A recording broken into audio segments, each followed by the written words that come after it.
My name is Calvin Winner, I'm the director at Gainsborough's House, and it's an absolute pleasure to introduce the autumn-winter season. And what a lineup we have, incredible lineup. So we have Stanley Spencer, we have Humphrey, we have Hannah Brown, and we have our guest speaker, Antony Gormley. And we'll come on to him. He's exactly. We'll come on to his a distinguished guest very, very soon. But just to say a few words before we start. So we're so happy to be showing Stanley Spencer. It's been over a decade since there's been an exhibition of this scale. And we're particularly happy that it's focused on his time in Suffolk. And that's a story that really hasn't been told in exhibition form before, so we're actually delighted to be able to do that. And it's a wonderful moment to see these works in Sudbury and in Suffolk. Alongside that, we are thrilled to have the work of Hannah Brown. Now Hannah, this is possibly your first solo institutional show, so we're absolutely thrilled to have that. And Hannah's work, which you'll see in the historic house, Hannah's part of really a kind of a movement of contemporary landscape painting, and there's a real resurgence in that at the moment, and Hannah's leading that, and we're absolutely thrilled to have her work here. Alongside that, of course, we have Humphrey. Now Humphrey, incredible painter, a chronicler of the urban landscape and the modern world, and his work is in the gallery directly below us. You may well have seen that already, but we're so thrilled to have your work here, Humphrey, as well. And we have asked a dear friend of yours, certain Mr. Antony Gormley, to say a few words about your work. But before we do, I'll just quickly say, Antony, we met about a decade ago. I seem to remember it was crawling over the roof of UEA and Dennis Lasdon's Brutus architecture. And that's where we got to know each other. In scary to lofty positions placed in sculpture. And I'm so thrilled that we've been reconnected through Humphrey. And it's very kind of you to come and say a few words about Humphrey's work today. So, over to you. Thank you, Calvin. And thank you all for being here. It's extremely hot, is it not? Yes. And we don't want to spend too much time here because we want to go and see the work. But yeah, I'm going to talk about Humphrey. I'm aware that there are 3 shows on, and we have Hannah, we have Stanley, and we have Humphrey meeting Gainsborough, the great English artist. Humphrey's show is called Home, and I'm tempted to think that it's a real celebration of a homecoming. In other words, the triumph in a way of paint over what is painted. But I think that Humphrey's been at home for a very long time. And there's something that links all 4 of the artists that I've just mentioned.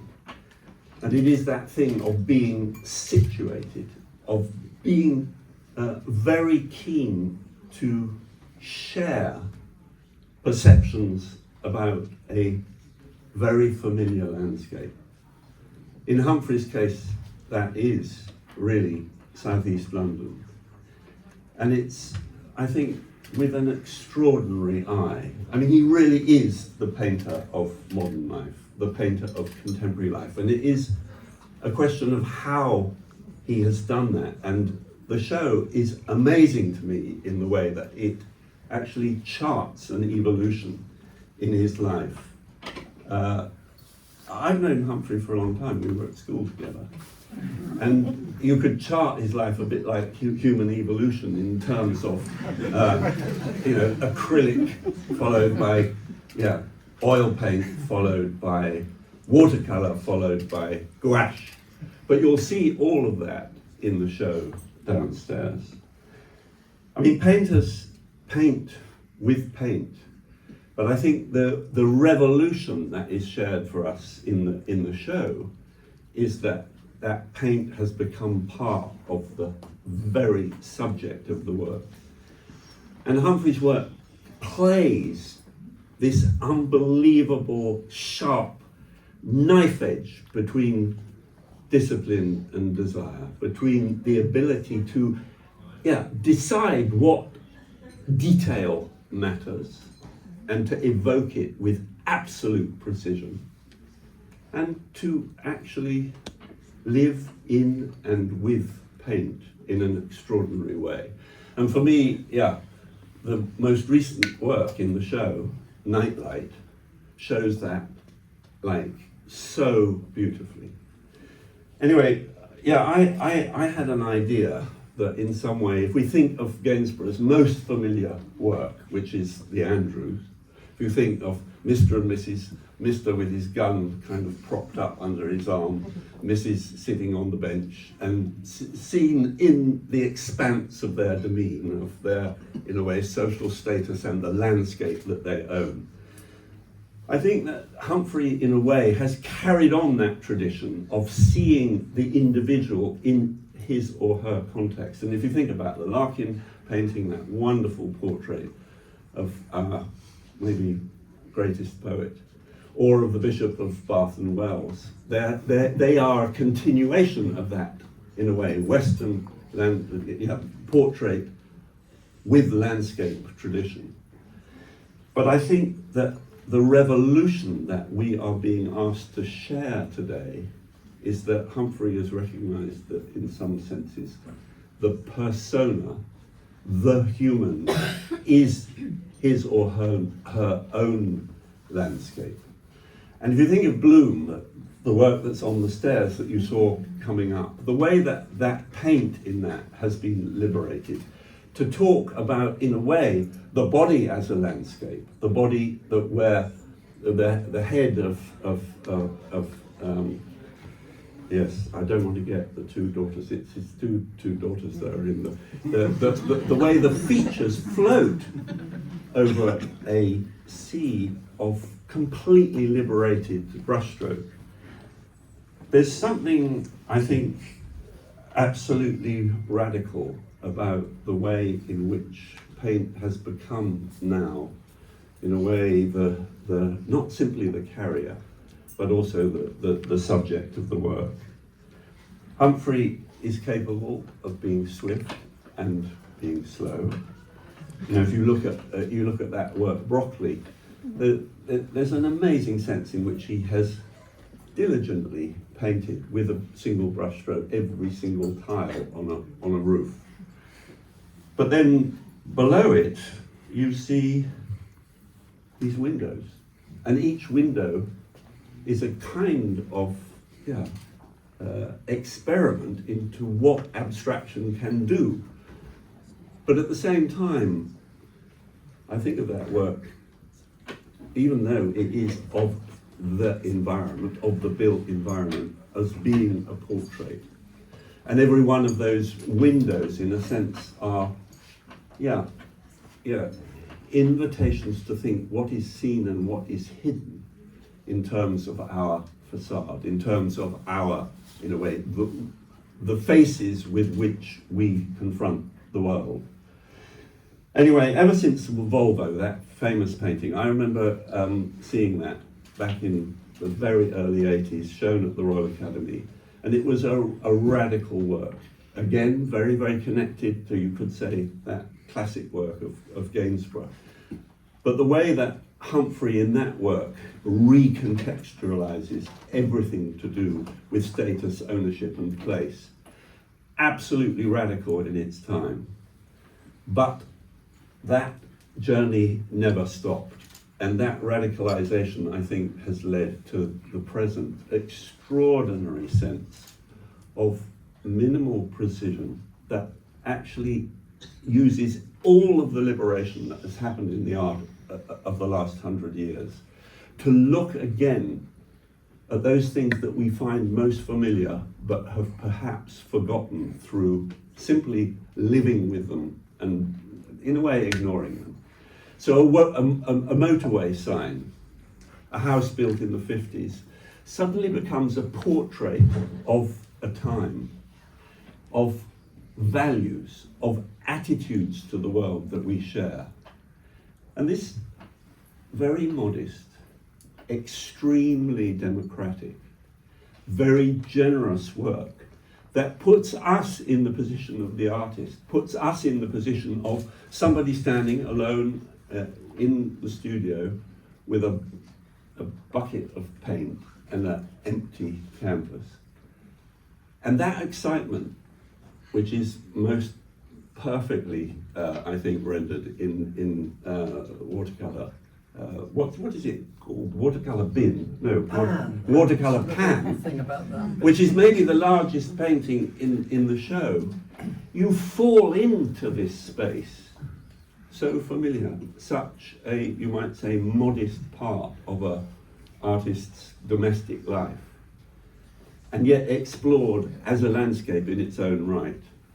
I just wanted to end with an anecdote. I have sat with Humphrey for him to paint, and that balance between discipline and desire is so absolutely apparent in the way that the brushes are laid out before the session starts. The palette sitting there on the table, immaculately clean porcelain glinting in the light. Humphrey squeezing out his gouache one after another. The colour then being you could see Humphrey in a way. There's a very particular look on his face, something to do with lip and tongue, as the colour is teased into being the right tone. And tone in Humphrey's work is more important than anything. It is the thing that carries the mood. But to be present in the arising of a work like that with Humphrey is a very special thing. It's to do with the stopping of time and the making of space that can be shared. And these things that are portraits are also about time, about lived time. And I think what Humphrey gives us is an ability to re-inhabit our time, re-inhabit our space with a freedom and a generosity and a clarity that is extraordinary. Thank you, Humphrey.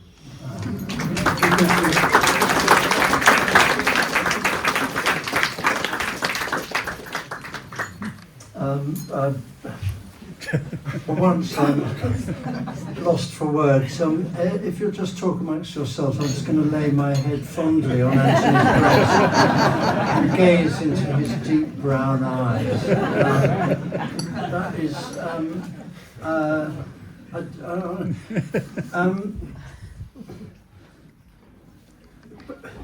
Wallace Stevens wrote an essay about a poem that Marianne Moore, you're all familiar with, there'll be a test after this, called The Fish. It's a fantastic essay. And I thought, whenever it was in the 1940s or something, when I read it, I thought, if I was Marianne Moore and I read that, what Wallace Stevens wrote about, I think, well, somebody's noticed. And in this case, somebody has noticed. So thank you very, very much indeed, Antony. Look at this room. It's just extraordinary. When I was invited kindly to show at Sudbury, and I looked on the map, because I live in South London. What? You know what I'm gonna... And I thought, well, now the dream is the nightmare is gonna come true, which is me standing on my own in a room with a glass of warm Liebfrau milk. And look at this. I mean, this, it's unbelievable. It is. I was just saying, for me, it is like being in heaven. Because quite a lot of my life is flashing. Are we in heaven? I don't know. We are. We're in Sudbury. And Calvin, thank you very, very much indeed. Calvin, Emma, Mahau, all the people at Gainsborough who've been endlessly patient with me, painting, getting the lighting, I'm not really a pre-nut, there are certain things I would like, and they've done and more. And, here I am in this fantastic town. I'm showing with Hannah Brown. It was a great, great delight to meet. I'm showing as well with Stanley Spencer, who was, still is, but when have you got a moment? My art teacher was... man called Ian Deary, he was a painter, but went on to become something else, as you probably know. And he had a friend at the Royal College of Art called Stanley Stiffchicken, who was a friend. I know, we all said, but a few months after he told me this, he said, "It's a Stanley Stiffchicken." I always thought he was making up these names. Got on a train, went to Cookham in 1957 or something like that, and he loved Stanley Spencer.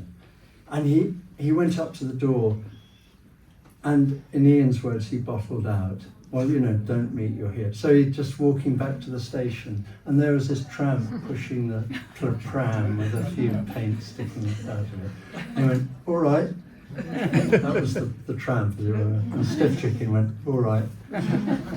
That's all you need, in a way. That was wonderful. So I'm going to say you've been patient as well. Is Sudbury a very patient place?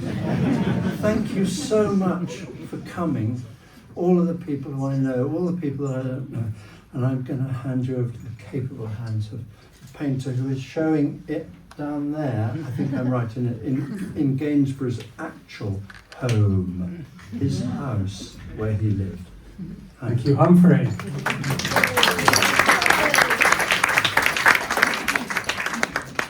So just before Hannah, please come forward. I'm just going to add. One of the joys of working with you, Hannah, is we had a lovely occasion when we walked up to the low hills just beyond Sudbury to Cornard Wood, which was the location for one of Thomas Gainsborough's most famous paintings, a very early landscape, arguably the first great English landscape. And we walked up on the hill with no particular expectation that you would produce any work from that particular location. But you very kindly did respond to that, and that has now formed part of the exhibition to make a very nice link with the site, location, and Thomas Gainsborough. So thank you for that. And would you like to say a few words? Thank you. Thank you. I've just got a short list of thank yous actually. So thank you to Calvin and Emma for inviting me to exhibit in this incredible setting with Humphrey, and I'm sorry, I've never stood in front of a microphone before. It really is the most amazing setting for my first museum solo show, so thank you so much. And thank you to Mao and the team. Everyone's just been amazing. It's been such a pleasure doing this exhibition, so thank you. And to Tom Marks, who isn't here but wrote an essay about my work, and there's pamphlets or leaflets in the rooms and the galleries I'm showing in, so that's really lovely, so thank you to him. And to Fostonian Gallery for their support, and to Rollo and Tatty who are here this evening. Sorry, Rollo, I messed up your name, sorry. And to my friends and family for coming, and to all of you, so thank you very much. Thank you. Thank you, Hannah. One more. Okay, Sorry. Humphrey's coming back for a second. Hannah has just reminded. I'm so sorry. One person who two people I wanted to thank as well, because we've done a lovely catalogue designed by Tim Balaam and Kate Slater. Tim is here tonight. Darian Leader wrote an extraordinary essay, and he took me right back to almost when I was born. He's a psychoanalyst, and he said about 3 years ago that he wanted to write about my work, and he knew how he was going to begin it. I still don't know which bit was the bit that he thought, but Darian, thank you very much indeed, and Tim for a beautiful catalogue. And I think, the other thing is I'm in a film made by the wonderful Raffi Chipperfield, which is showing in the lobby of my show. I've never wanted to be in a film, but I am. It's not about me, I'm in it, and that's brilliant, so thank you. Sorry. No, Humphrey, that's brilliant, because both you and Hannah have now reduced my final thank yous considerably, so thank you for that. That's names for me to remember. But I did just want to take a moment to take it all back to Stanley Spencer, and this exhibition would not have been possible without a fantastic collaboration with the Stanley Spencer Gallery in Cookham. And this exhibition will go to Cookham after it's been here, and in a slightly reduced form will reappear. So there'll be another chance to see it there. I'd like to thank my colleagues from the Stanley Spencer Gallery. I believe some of them are here. I haven't managed to meet all of them, but the chair, Scott McKendrick, I believe is here. Haven't seen him, but thank you so much for this wonderful collaboration. The person I have seen is standing right in front of me, which is helpful, which is the lead curator of the exhibition, the Stanley Spencer exhibition, which is Amy Lynn. Amy is just standing beside me here and has done an amazing job with the exhibition. So a round of applause. And working very closely with obviously the team here at Gainsborough's House, with Emma and Mal, who have done an incredible job to produce all 3 exhibitions. So I just very quickly also wanted to mention someone called James Rawlin, who some of you may know, is based in Suffolk, and it's actually his essay that sparked my interest in Stanley Spencer in Suffolk. So a shout out to James. He couldn't make it today, but he played a part in it. And also to say just thank you to all the lenders. So obviously the key lender is the Stanley Spencer Gallery, but there are institutional lenders and private lenders. Some of them are here, and I've met some of you. And thank you so much, because it is a fantastic presentation of Stanley, and we're really, really thrilled to show it to you.